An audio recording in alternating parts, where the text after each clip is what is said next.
Great to have you on the show. Thank you. I really appreciate the invite. How do munis compare to treasuries today?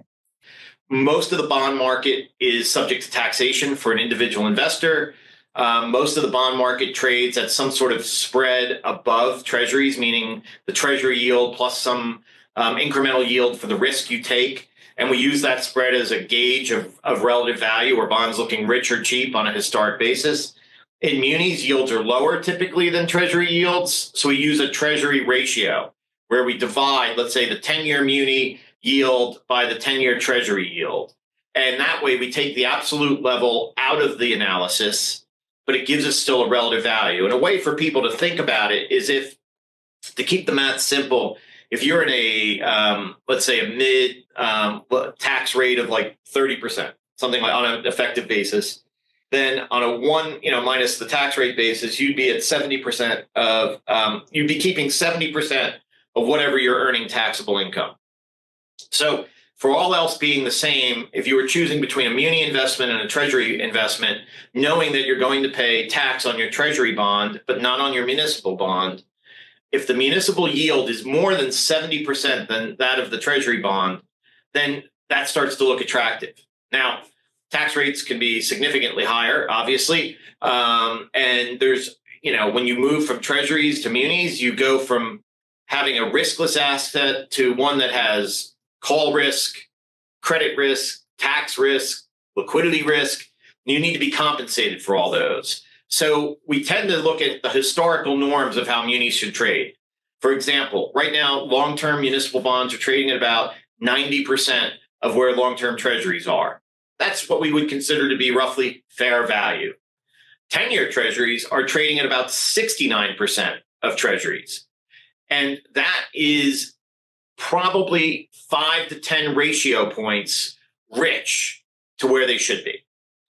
And the 5-year part of the curve is at about 66% of treasuries.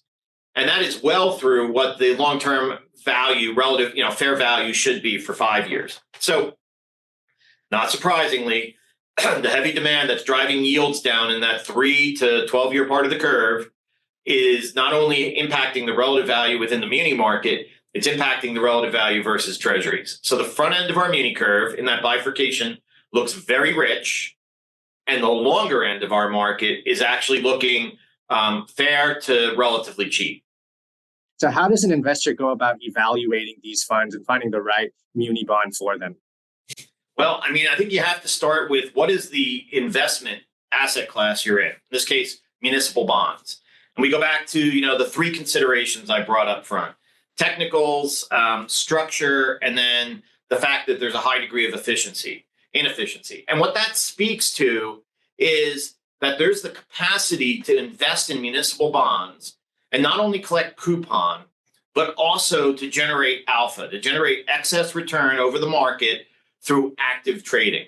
So the first step is to really look at it and say, is the municipal bond market a good instrument for a passive index-oriented investment structure? And I think the answer to that, we have a bias, we're active managers, but we think the answer to that is no.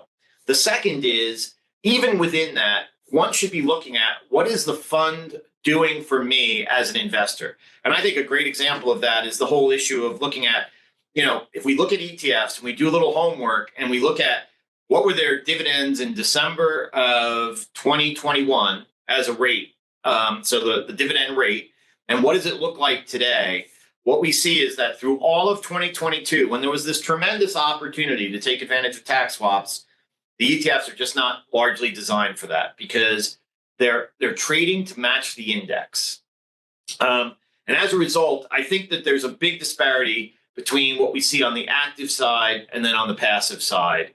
So the first step is, what's the right product for the muni market? And the reality is, I think if you're not managing for total return, you're leaving money on the table. The second is your manager really doing everything they possibly can to improve the value for you? Because remember, the distribution rate is not just something you're earning now, especially if you're the type of person who's reinvesting some of that income. That compounds over time. And I can tell you, the differential between an active fund that has done a lot of tax swaps and a passive fund that hasn't done any is a yield differential of as much as 115 basis points. And I talk to people and they're like, yeah, but I like the ETFs because they have low fees. And it's like, yeah, I get it. But those yields are after fee. So if you can earn after fee 115 basis points of incremental income, why are you not doing that? So I think there are those types of considerations that that investors should be looking at. Fantastic, David. A ton of great information. Thanks so much for your time and sharing your insights with us. Thank you.